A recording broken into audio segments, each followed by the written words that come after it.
Dalam penggeledahan di kantor sekretariat Ormas terlarang tersebut ditemukan yang pertama adalah atribut Ormas terlarang yang sudah dilarang pemerintah, jadi beberapa atribut terlarang.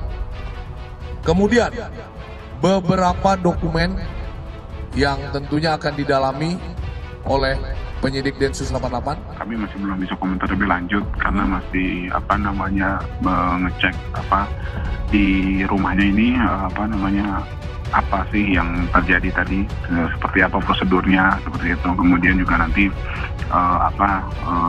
kalau tuduhannya terkait terorisme menurut kami itu terlalu prematur dan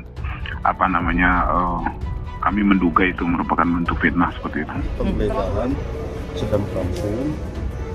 Sampai saya belum selesai. Kita sekali lagi tim lapor juga baru datang ini.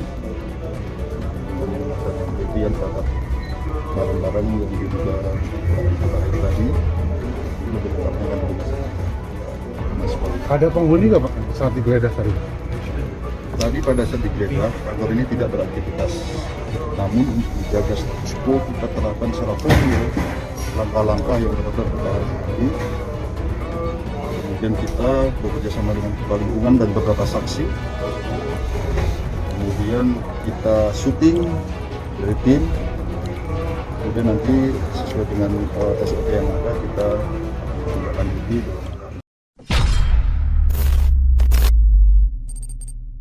Munarman, ex-sekretaris umum Front Pembela Islam atau FPI, ditangkap oleh tim Detasmen Khusus Densus 88 Anti Teror Polri pada Selasa 27 April 2021.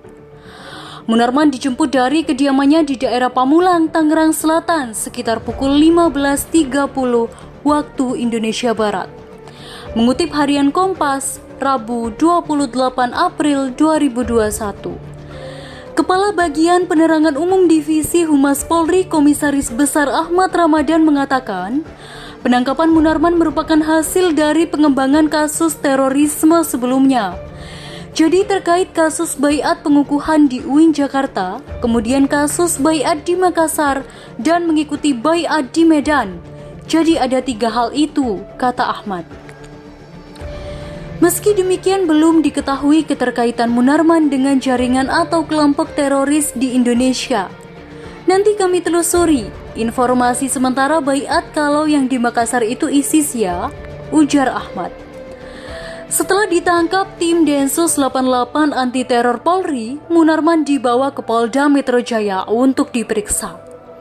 Rekam jejak mengutip Kompas.com, Munarman lahir di Palembang, Sumatera Selatan pada tanggal 16 September 1968. Dia mulai terjun ke dunia advokasi ketika menjadi relawan di sebuah lembaga bantuan hukum atau LBH di Palembang pada tahun 1995.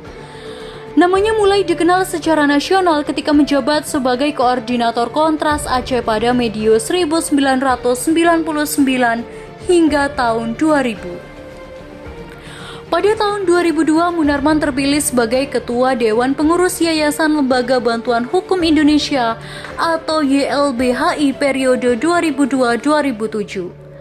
Munarman semakin dikenal karena keikutsertaannya dalam tim pengacara pemimpin Majelis Mujahidin Indonesia Abu Bakar Ba'asyir.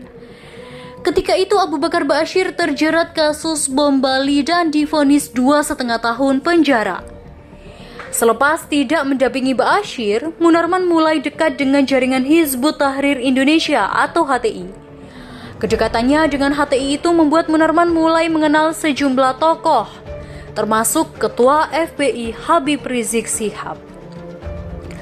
Panglima Komando hingga Sekretaris Umum FPI, perkenalannya dengan Habib Rizik Syihab membawa Munarman bergabung dengan FPI. Di FPI, Munarman sempat menduduki sejumlah posisi seperti Panglima Komando Laskar Islam atau KLI, juru bicara FPI, dan yang terakhir adalah Sekretaris Umum FPI. Ketika menjabat Panglima KLI, Munarman sempat divonis penjara 1,5 tahun penjara oleh Majelis Hakim Pengadilan Negeri Jakarta Pusat pada Oktober 2008. Vonis serupa juga dijatuhkan kepada Ketua FPI Habib Rizik Syihab. Baca juga hari ini dalam sejarah Muhammadiyah didirikan di Yogyakarta. Bagaimana awal mulanya? Majelis Hakim menyatakan keduanya terbukti secara sah menganjurkan untuk melakukan kekerasan terhadap orang atau barang di muka umum secara bersama-sama. Hal ini terjadi dalam kasus penyerangan terhadap massa Aliansi Kebangsaan untuk Kebebasan Beragama dan Berkeyakinan atau AKKBB pada peristiwa insiden Monas 1 Juni 2008. Insiden siram air teh salah satu hal terkait Munarman yang paling dikenang oleh masyarakat adalah ketika dia menyiramkan air teh ke muka seorang narasumber dalam acara live talk show di sebuah stasiun TV swasta. Mengutip harian Kompas 28 Juni 2013. Adegan siram air teh yang dilakukan Munarman ke sosiolog Tamrin Amal Tomagola di acara Apa Kabar Indonesia TV One menjadi buah bibir warganet pengguna media sosial kala itu. Ramai di media sosial. Dalam hitungan menit, adegan itu beredar di Facebook dan Twitter, mulai dari potongan adegan dalam bentuk gambar hingga video. Reaksi dari pengguna media sosial pun beragam. Kebanyakan mencaci, tetapi tidak sedikit yang setuju pada tindakan Munarman. Penyair Sitok Srengenge berkomentar, "Kalah pikiran kok ngamuk." Sewaktu meretweet berita penyiraman tersebut melalui akunnya @1srengenge.